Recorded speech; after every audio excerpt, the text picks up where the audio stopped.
Everyone tells you that if he's not reaching out, it must mean he's not interested. That sounds simple, clean, almost comforting in its certainty. But it's also deeply misleading. A man's silence is far more complex than that. And if you don't understand what it truly represents, you will keep misreading the situation, reacting to ghosts, and abandoning your own center in the process. After years of listening to women ask, "Why isn't he calling? Why hasn't he answered? Why did he disappear?" I realized something unsettling. The issue is not that they can't read signs. It's that they were trained to read them incorrectly. From a very young age, many were taught that love equals constant communication. If he cares, he will text. If he wants you, he will pursue. If he loves you, he will prove it daily. And so every pause becomes rejection. Every quiet moment becomes danger. Every hour without a message turns into a story about loss. Today we're dismantling that confusion. Because silence is not random. It is information. It is a reflection of an inner state. And if you learn how to face it without collapsing, you keep your dignity, your clarity, and most importantly, your personal power. Before you think, "I already know this," let me ask you something honest. The last time he went quiet for 2 days, did you remain calm? Did you avoid checking your phone again and again? Did you refuse to invent painful explanations in your head? If the answer is no, stay with me. As Carl Jung reminds us, everything that irritates us about others can lead us to an understanding of ourselves. His silence may be awakening something in you that has been there for years. The fear of abandonment, the hunger for reassurance, the old wound of not being chosen. And here is where Stoicism enters, not as coldness, not as indifference, but as inner stability. The world moves. People come close and step away. Messages arrive and disappear.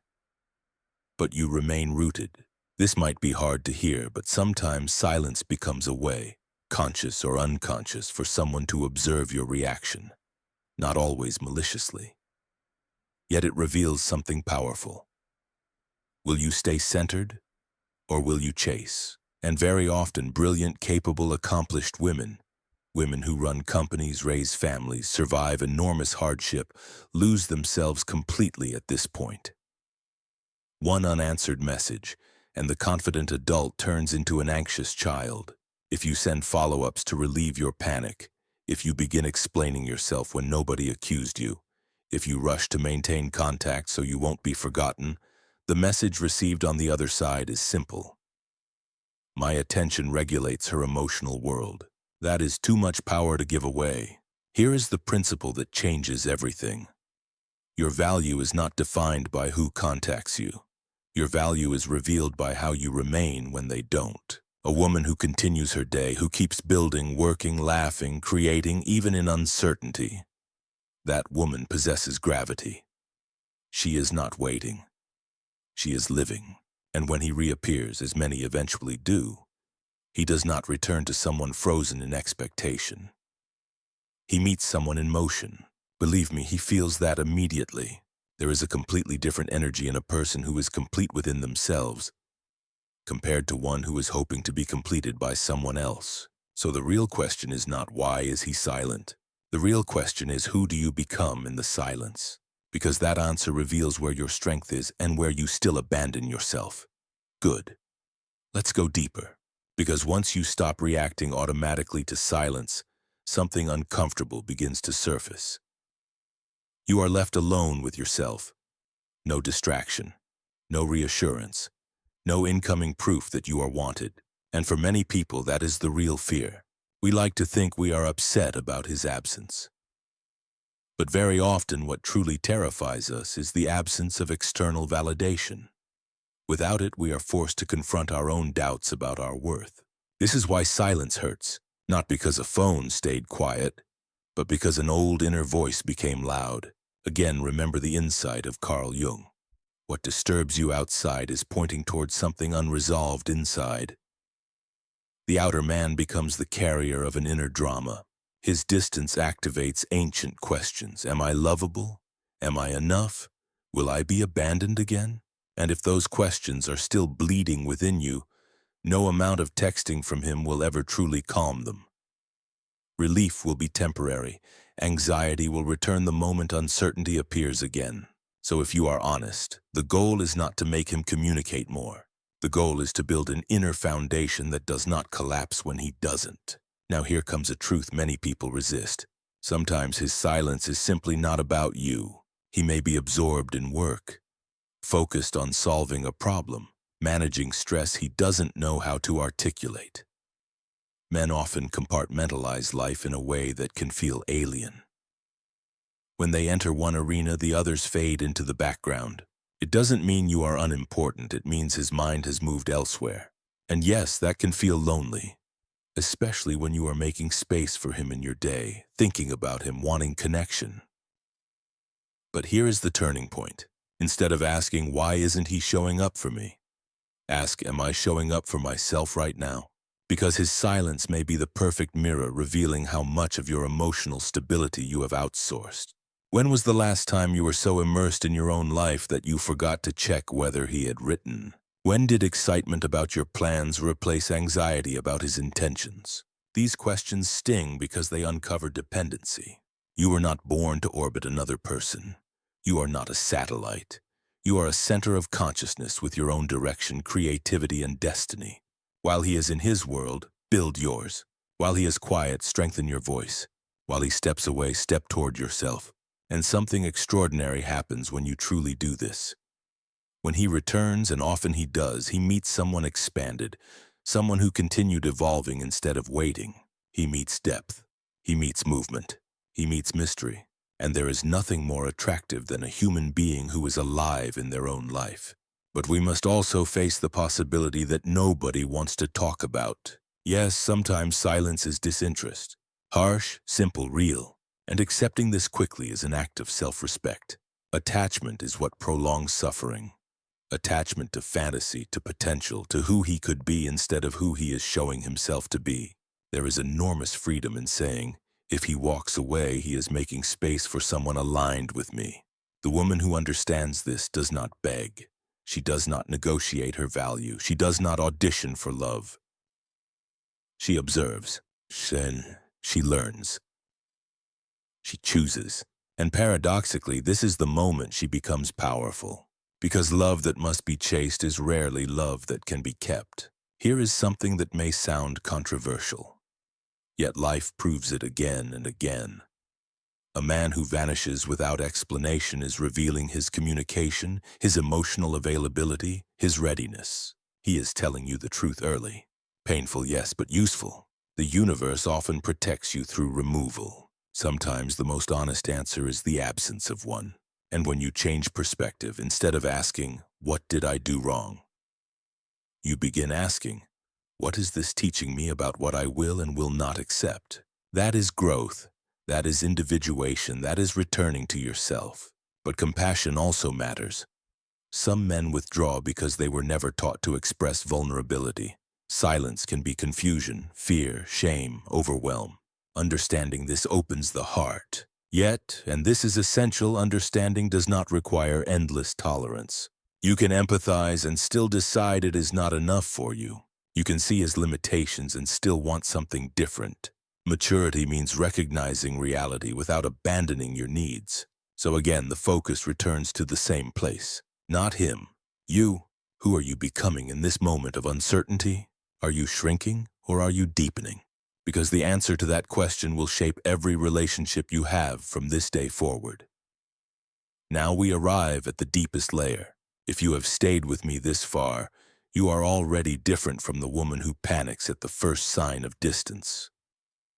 Awareness has begun. And awareness, as Carl Jung taught, is the beginning of transformation. Because what is really happening in silence? The world removes distraction, no message, no reassurance, no emotional noise, and suddenly you are face to face with yourself. This is why many people rush to break the silence. They are not trying to reach him, they are trying to escape themselves. But what if this moment, this uncomfortable, stretching, uncertain moment, is precisely the initiation you needed? What if his absence is an invitation to return to your life, your body, your friendships, your ambitions, your forgotten dreams. Think about the energy shift here. Instead of waiting, you are creating. Instead of monitoring him, you are discovering yourself. Instead of asking to be chosen, you are choosing your direction. Uh, that is power. Real power is never loud. It is calm, rooted, sovereign. It does not beg to be seen because it already sees itself. I have watched women use a man's distance as fuel. They started businesses. They healed their health. They reconnected with old friends. They finished studies they once postponed. They built lives so full that romance became a compliment, not a rescue mission. And when he came back, because curiosity often returns, he did not meet the same woman. He met expansion. He met standards. He met someone who had discovered she could survive and even flourish without him. This changes the entire dynamic. Because now you are not asking, do you want me? You are asking, do you fit into the life I am building? Do you feel the difference? One position is fear, the other is self-respect. Men, people in general, feel this instantly. Wholeness is magnetic, not because it manipulates, but because it is rare. Here is the brutal, liberating question silence asks. Who are you when nobody is confirming your worth? Do you collapse, obsess, doubt your beauty, intelligence, desirability? Or do you remain a woman of substance, engaged with her day, capable of joy, able to stand on her own emotional ground? Your answer determines everything. It determines the partners you attract. It determines what behavior you tolerate. It determines whether your confidence is internal or rented from someone else. A woman centered in herself does not crumble in absence. She blooms in solitude. And interestingly, such women rarely experience prolonged neglect. Why? Because others sense they are not desperate for crumbs. They sense options, dignity, fullness. Need repels, wholeness draws. But let me be tender and honest with you. Reaching this state is not achieved by pretending not to care. It is not icy detachment. It is not playing games. It is deep inner work. It means facing the parts of you that fear abandonment. The younger self who was not chosen. The moments you learned love could disappear. You sit with her. You comfort her. You build safety inside. Many ask, how do I stop caring when he doesn't text? You don't. You simply begin caring more about your peace than about his attention. You create multiple sources of meaning, work, creativity, spirituality, friendship, learning, so that one person's distance cannot bankrupt your emotional life. And something magnificent occurs. When you become your own source of validation, you start to expect healthier love. You stop explaining away poor behavior. You stop settling for half effort. You realize crumbs are insulting when you are capable of a feast. And here is the liberation few talk about. The moment you stop chasing someone who isn't choosing you, space opens. Space for reciprocity. Space for surprise. Space for someone emotionally available. Your energy returns home, and with it, your clarity. Women often tell me later, I can't believe I once felt desperate for someone who gave me so little. That is awakening. You don't just react differently, you desire differently. You respect yourself differently. Because the unforgettable woman is not the one performing to keep attention. She is unforgettable because she is authentic. She is rooted in her own truth. She cannot be replaced because she is not imitating anyone. And authenticity cannot be manufactured. It grows from self-knowledge, from the long relationship you build with yourself. Not every woman arrives here quickly. Some awaken through heartbreak, others through exhaustion. Both paths are sacred. What matters is movement toward yourself. His silence might be confusion, immaturity, distraction, or disinterest. But your response, that is identity. Will this break you or will it build you? Again and again, I have seen women who use difficulty as training. They transform pain into wisdom, uncertainty into strength. And those women become unstoppable in love, in career, in friendship, in life. So next time he disappears, pause. Before touching the phone, ask, what do I need right now? Maybe rest, maybe movement, maybe connection with a friend, maybe progress toward a dream. Give that to yourself. Because when you become the one who meets your needs, you attract people who meet them too. His silence is not an order to chase. It is a doorway back to you. Each time you remain present in your own existence, you build something permanent, your personal authority. And understand this deeply. This is not only about attracting a better partner. It is about living better, sleeping peacefully, waking with purpose, making decisions from clarity instead of fear. One thing is to intellectually say, I shouldn't chase. Another is to feel in your bones that you deserve reciprocity. When that happens, excuses disappear. Standards rise. Self-respect becomes natural. And perhaps the most beautiful consequence of all. When you stop running after someone who doesn't look for you, you create room for someone who will. You remember you are not an option. You are a priority. Your power never belonged to the person who texts or doesn't. It has always been in your hands. Use it. If this message touched something true in you, share your experience below. Your story may become the light for another woman still learning to come home to herself. And remember, you did not come here to beg for love. You came here to embody it.